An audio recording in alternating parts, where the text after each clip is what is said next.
Tingnan mo naman yung lutong yan, oh. Pagnet mo, ma? Vegan? Crunchy ba yan? Ilocos. Oh, sa Ilocos pala ito galing. Kaya pala ganito. Crunchy, oh. Dito, di ba?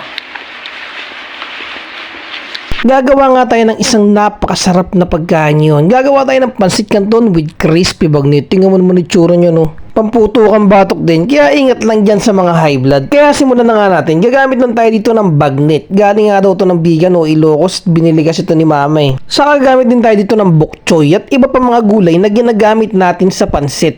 Gagamit din ako dito ng fried garlic. Gustong gusto ko kasi sa pansit pag may ganyan. Tinatoppings, itong hipon at itong manok. Simulan natin dito sa manok. Gagawa lang tayo ng stock. Ilalaga lang natin siya dyan. Tapos syempre meron yung pansit canton. Saka itong hipon, itatanggalan lang natin siya ng balat. Yung pinagbalatan niya, isasama natin dun sa stock. Tapos meron tayo yung tenga ng daga na binabad natin sa tubig para umalsa. At ayan na nga yung pinagbalatan natin ng hipon, lalagay natin dun. Habang nagpapakulo, mag-prepare na nga tayo dito ng gulay. Dalawang hiwa nga pala yung ginawa ko dyan sa bok choy. Yung iba ay pang garnish natin at yung iba ay halo talaga natin dun sa pansit. Maghiwa na rin tayo dyan ng bawang at sibuyas. Saka tayo magigisa, pero ang igigisa muna natin ay itong mga hipon. Then set aside natin siya bago natin igisa itong bawang at sibuyas. Saka ilagay na rin natin yung pinaghimayan natin ng manok at yung katas ng ulo ng hipon.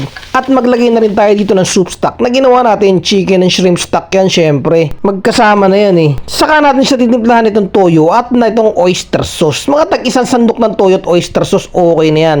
Maglalagay na rin pala ako dito ng black pepper at pakuluan nyo lang siya ng ganyan. Hanggang matunaw yung mga panimplang nilagay natin. Chicken and shrimp cubes pa rin yung nilagay natin dyan. At itong bok choy na pang garnish, nilagay na rin natin dyan kasi hahanguin natin siya. Mamaya pang garnish natin siya dun sa paligid ng pansit. Para pogi, tulad nung nagluluto, ano daw?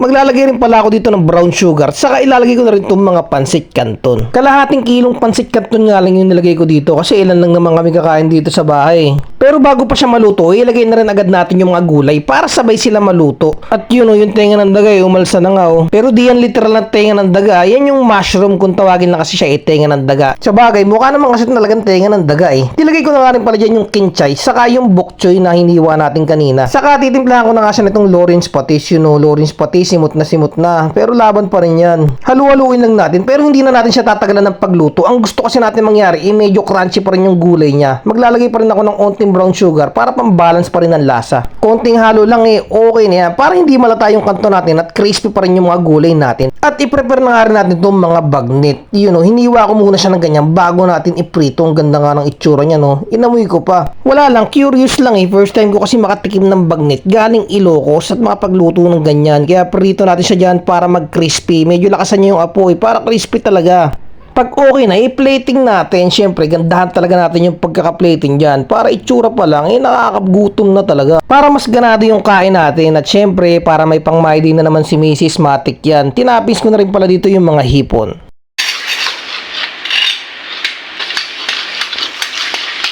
At dinig mo naman kung gaano kalutong yung bagnet na yan. Napakalupit nga talaga ng mga kababayan nating Ilocano. Ang galing gumawa ng bagnet. Siyempre meron yung fried garlic na favorite ko nga itoppings pag gantong mga pansit. Yung crispy fried garlic at mabango yan. Kaya food trip na nga ako agad dyan hindi na ako makatiis Gumawa rin ako ng sausawan, toyo, suka, sibuyas at may sili. Grabe yung lutong talaga ng balato. Kanina pa ako nagpipigil pero ngayon eto, lamon na. Bagay na bagay din talaga yung crispy bagnet dito sa niluto natin pansit canton. Siyempre masarap din yung pagkakabanat ko dyan sa pansit canton na yan Huwag nyo nang kalimutan mag-like at mag-subscribe. Tsaka pakashare na rin yung video. Maraming salamat po!